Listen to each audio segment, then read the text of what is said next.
சமையல் பருப்பெல்லாம் போடாமல் முருங்கைக்காய் போட்டு ஒரு வெத்த குழம்பு.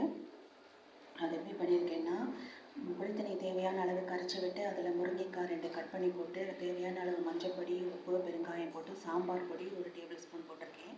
அது நல்லா கொதிச்சோடனே அரைக்கிறதுக்கு கடலைப்பருப்பு, மல்லி, வெந்தயம், முழு உளுத்தம்பருப்பு, துவரம்பருப்பு, கொஞ்சம் ஜீரகம், கொஞ்சம் மிளகு, ஒரு 4 மிளகு, காஞ்ச மிளகா காரத்துக்கு ஏற்ற மாதிரி நான் ஒரு 5 காஞ்ச மிளகா போட்டுருக்கேன்.